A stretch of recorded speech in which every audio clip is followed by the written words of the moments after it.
explosive is shaking Britain right now. The fury of the people has reached a breaking point, and this time it is aimed directly at the monarchy. King Charles, once seen as the quiet symbol of stability, now finds himself at the very heart of national humiliation. Across towns, cities, and even on Britain's motorways, the demand is deafening. We want a general election now.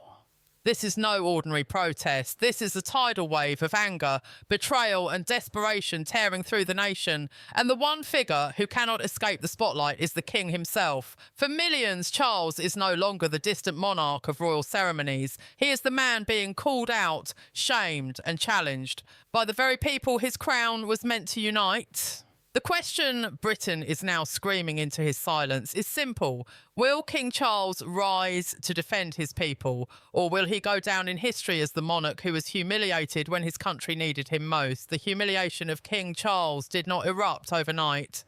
It has been building for months, even years, as Britain sinks deeper into chaos. Inflation has ripped through households, leaving families unable to afford heating or food. Migration numbers have shattered records, reshaping communities at a pace many can no longer recognise. Public services are collapsing under unbearable strain, hospitals overwhelmed, schools stretched to breaking, crime rising on the streets. Every day, millions of citizens wake up and see a government that feels out of touch, corrupt and loyal, not to the British people, but to international elites, global corporations and their own survival.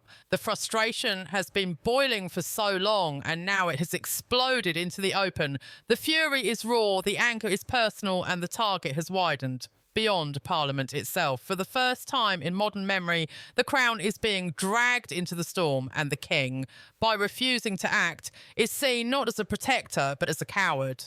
The trigger came in the form of a demand that has spread like wildfire. Dissolve Parliament, call a general election, let the people decide. But when politicians dismissed it, when leaders pretended the anger was just noise, ordinary citizens turned their eyes upwards to the king. Because in their view, if the government is betraying the people, then the monarch must step in. This is not a constitutional theory whispered by academics. This is a demand shouted on banners, painted on bridges, and screamed through megaphones at protests. Charles, do your duty! Fire the traitors! General election now!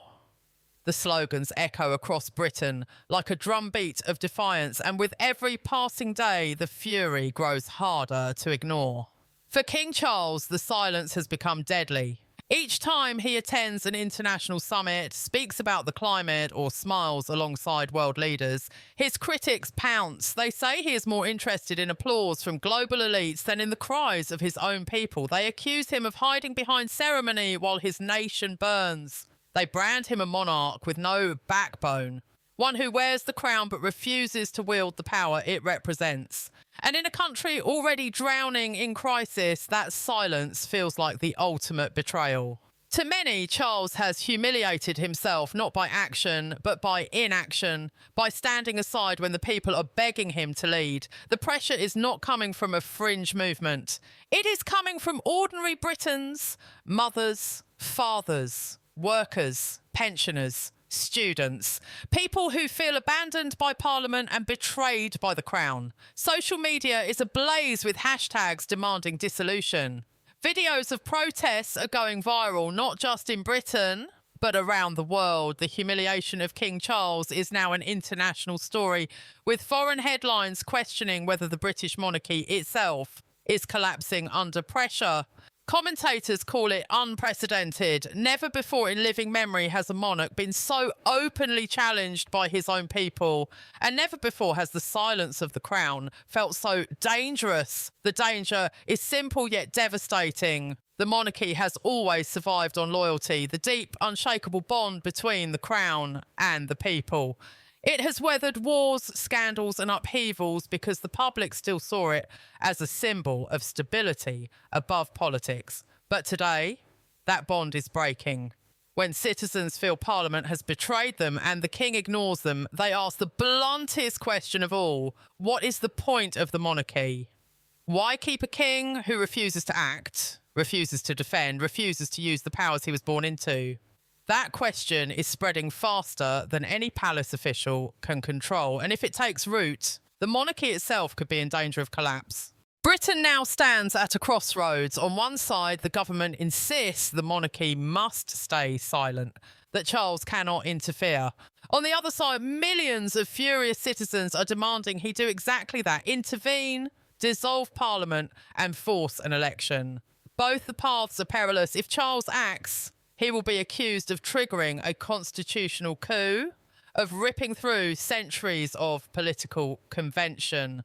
Politicians would declare war on him and the media would call it reckless. But if he remains silent, the humiliation only deepens. The people's fury will grow, their chants will get louder, and the monarchy itself could be torn apart. The stakes could not be higher. This is not only about whether Britain gets a general election, it is about whether the monarchy survives. King Charles's crown no longer looks like a symbol of unity. To many, it looks like a hollow relic, worn by a man too weak to use it. And the people are no longer whispering their anger. They are shouting it for the world to hear. Act now or lose everything. The humiliation of King Charles has now become the defining conversation in Britain. What started as scattered protests and a few daring banners has erupted into a national outcry that cannot be silenced. Every day, new voices join the chorus demanding a general election, and every day the king's refusal to act is seen as weakness. What makes this moment so explosive is not just the anger, it is the growing belief that Britain has reached a breaking point where nothing short of radical action can restore trust. For ordinary Britons, this is not politics as usual, this is survival. And when survival is on the line, patience runs out quickly. In cities across the nation, from London to Manchester, from Birmingham to Glasgow, protests are swelling. Crowds chant in unison, "General election now!" Placards and banners call out the king directly, declaring him complicit in the government's betrayal by staying silent. Social media has become a battlefield, with hashtags like #DissolveParliament, #Do Your Duty Charles, and #Fire the Traitors trending for days at a time. Videos of angry Britons confronting MPs on the streets rack up millions of views. Clips of citizens tearing into the monarchy's silence spread like wildfire, humiliating the king in the eyes of his own people and in the judgment of the world. The weight of history now looms over King Charles. His late mother, Queen Elizabeth II, was often praised for embodying duty and steadiness in times of uncertainty. She never needed to intervene because the public still believed in the stability of the system, but Charles has inherited a nation in chaos. The economy is suffocating ordinary families. Taxes rise while wages stagnate. Communities struggle under the strain of unchecked migration. Crime and disorder fuel a growing sense of insecurity. People look around and see a government that has failed them. And now when they turn to the monarchy, they see only silence. That silence is not neutral. It feels like betrayal. Every monarchy survives on perception. The crown is powerful only as long as the people believe it represents something greater than politics, something sacred that can protect them when leaders fail.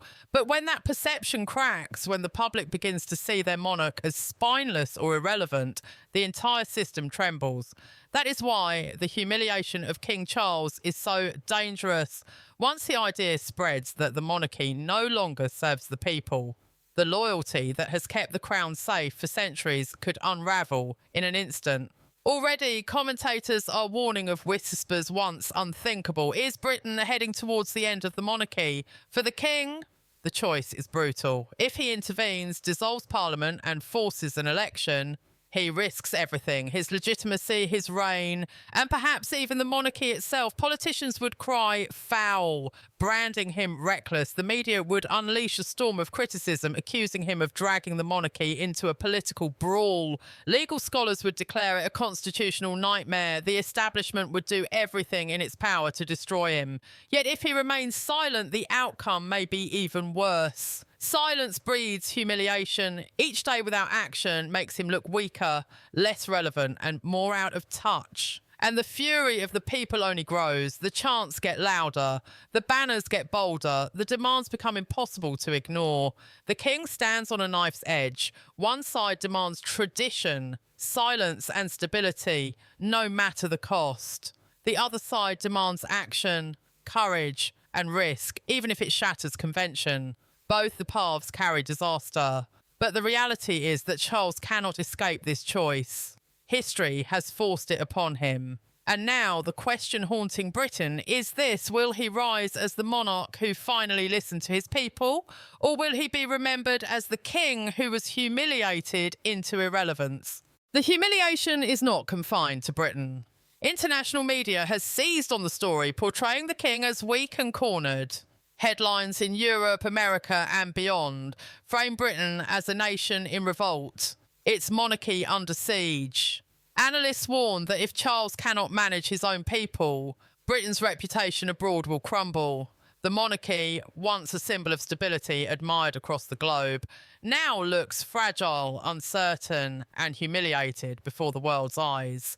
For a nation that prides itself on tradition and resilience, this is a devastating blow. But perhaps the most dangerous element of all is the anger itself. This is no longer quiet discontent. It is a roaring storm, relentless and unpredictable. Ordinary Britons no longer trust Parliament, and now they are losing trust in the monarchy. That is a crisis Britain has not faced in modern times, because when the people lose faith in both Parliament and the Crown, what remains to hold the nation together?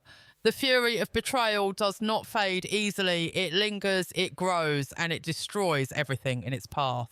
Across the country, the humiliation of King Charles is becoming the symbol of a deeper collapse. People do not just see a monarch ignoring them, they see an entire system that no longer represents them. They feel abandoned, voiceless, and betrayed.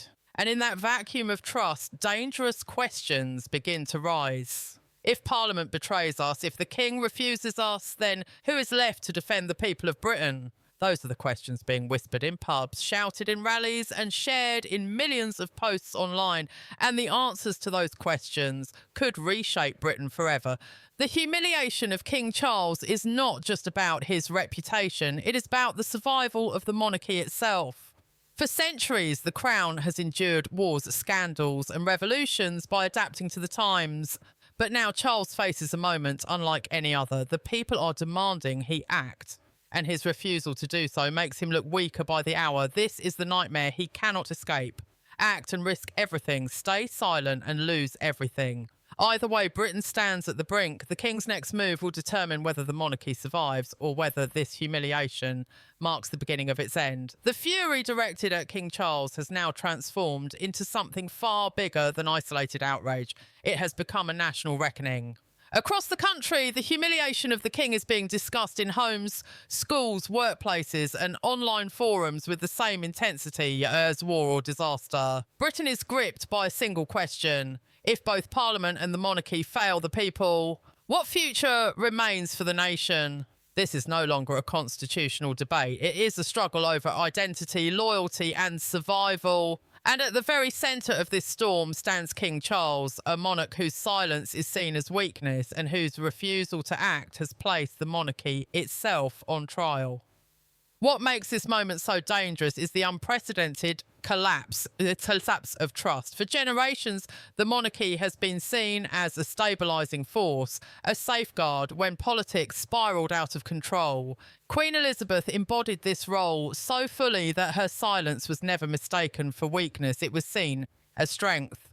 But Charles is not his mother. He has inherited a kingdom in chaos, and his silence carries a very different meaning to his critics. It is not dignity.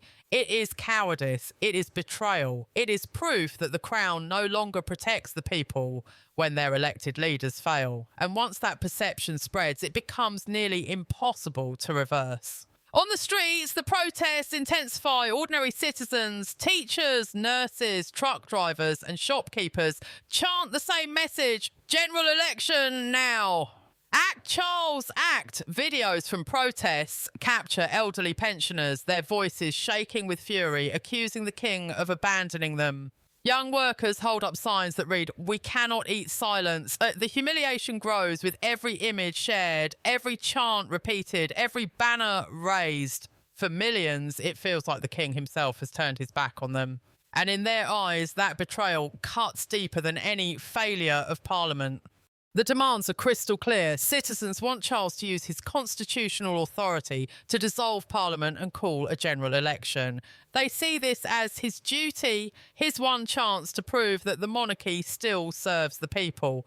But each day he refuses to act. The demand grows sharper, the humiliation deeper. Critics mock him as a monarch who prefers the applause of foreign elites to the loyalty of his own citizens. They accuse him of spending his reign talking about climate change and global summits while ignoring the cries of Britons who cannot heat their homes or feed their families. To them, Charles is not a king.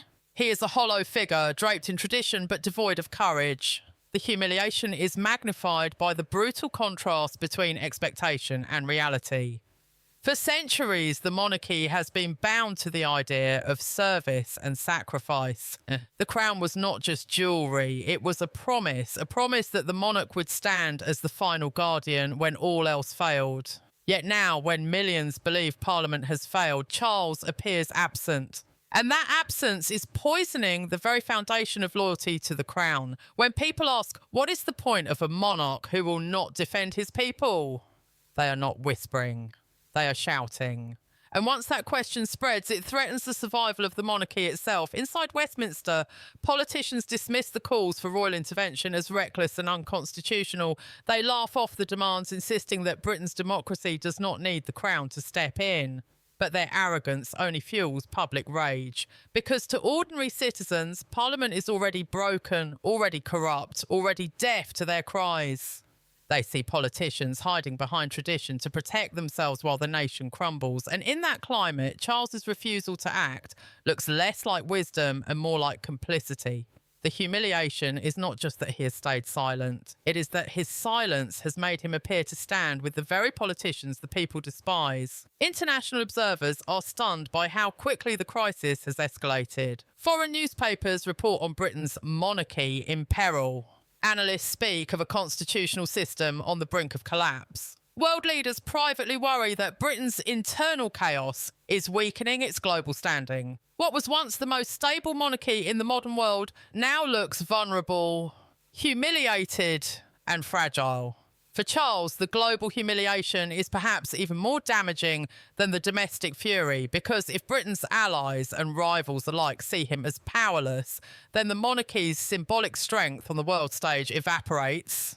The heart of the crisis is the unbearable tension between two possibilities. If Charles acts, he risks being remembered as the monarch who shattered convention and dragged the crown into a political war. But if he stays silent, he risks being remembered as the monarch who stood aside while Britain fell apart. Both paths lead to humiliation, but in different forms. One is the humiliation of action, accusations of recklessness and overreach. The other is the humiliation of silence, accusations of cowardice and betrayal. And time is running out for him to choose. The chants grow louder by the day. Do your duty, Charles! Save Britain! General election now. The humiliation is no longer a threat waiting in the distance. It is happening in real time, unfolding before the eyes of the world. Every headline, every viral video, every furious protest chips away at the king's authority. His silence, once meant to preserve dignity, now accelerates the very crisis he hoped to avoid. And for millions of furious Britons, that silence is no longer just disappointing. It is unforgivable. At this moment, Britain teeters on the edge of something extraordinary. Either the king acts, breaking with convention and risking everything, or he remains silent. And the humiliation grows until it consumes the monarchy itself. The people are no longer patient. Their demands are no longer polite. They have turned their fury into a national cry that will not stop. For King Charles, there is no safe ground left. Every option carries risk. Every silence deepens humiliation. And with each passing day, the question grows louder, sharper, and more impossible to ignore. Will Charles defend his people, or will he allow the monarchy to be destroyed by its own weakness? Britain is now a nation consumed by a single demand and election and a single humiliation. Its king's refusal to act. The crisis has entered a phase that feels irreversible. A tidal wave of fury and despair sweeping across every corner of the kingdom. What began as whispers of dissatisfaction has now become a thunderous roar, shaking the very foundations of Parliament, the monarchy, and the traditions that once held the country together. For King Charles, there is no longer room for retreat. His silence, once defended as dignity, is now painted as betrayal. His caution, once considered prudence, is now branded as cowardice. Every hour that passes without action feeds the storm, and every headline written in the press adds fuel to the humiliation. The most chilling aspect of this moment is not just the anger, it is the unity of the anger. Britain is no stranger to division. For years, debates over Brexit, immigration, the economy, and social policies fractured the nation into bitterly opposing camps. But this crisis is different. Now, those who once stood on opposite sides of the barricades are chanting the same words. A general election now. The fury has united people from the left and the right, the young and the old, the working class and the middle class. It is no longer about political ideology. It is about survival and betrayal. And in that unity, the monarchy finds itself trapped with no allies left to defend it. Inside Buckingham Palace, advisors are said to be split. Some urge the king to stay silent at all costs, warning that intervention would ignite a constitutional war. Others plead with him to seize the moment to act decisively and restore the monarchy's image as the people's last defence. The king, by all accounts, hesitates. He has spent his life preparing for this role, but no preparation could have readied him for this storm. Every decision he makes feels like stepping into quicksand act, and he risks pulling the monarchy into chaos.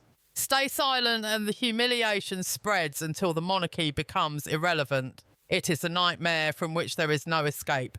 Parliament, meanwhile, stumbles forward as if deaf to the cries outside its walls. Politicians bicker, argue and trade insults while Britons march in the streets demanding their removal. The arrogance is staggering. Leaders insist they can govern even as their approval ratings sink to historic lows and their legitimacy collapses.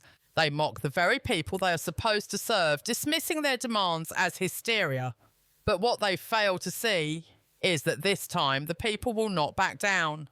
They no longer believe in Parliament, and now they no longer believe in the monarchy either. For Britain, that is a catastrophic shift. In pubs, in marketplaces and on social media, a dangerous conversation has begun to spread. If the king refuses to act and Parliament refuses to listen, then what is left? Who truly represents the people of Britain? That question, once unthinkable, is now on the lips of millions. And it carries with it the seeds of revolution, because when both Parliament and the monarchy lose legitimacy, the people begin to wonder whether the entire system itself must fall. The humiliation of King Charles has not just weakened his crown, it has weakened the entire foundation of British democracy. Around the world, allies and rivals alike watch the spectacle with fascination and alarm. European leaders whisper about instability in London. American commentators question whether Britain has lost its way. Rival nations exploit the crisis, mocking Britain as a fallen empire, unable to control its own destiny. For a monarchy that once symbolised strength and continuity, this is the ultimate humiliation. To be mocked by its enemies and doubted by its friends is a wound that cannot be easily healed. And the longer the crisis drags on, the deeper the wound becomes. The streets of Britain are filled with symbols of this humiliation. Protesters paint Charles's name on banners alongside words like betrayer and coward. Effigies of the king are paraded through crowds, not with respect, but with scorn. Viral memes mock his speeches, twisting his words into cruel reminders of his silence. For a man who spent decades preparing for the throne, the reality of his reign has become a nightmare. Instead of respect, he is met with ridicule. Instead of loyalty, he is met with anger. And instead of being a symbol of unity, he has become a symbol of betrayal,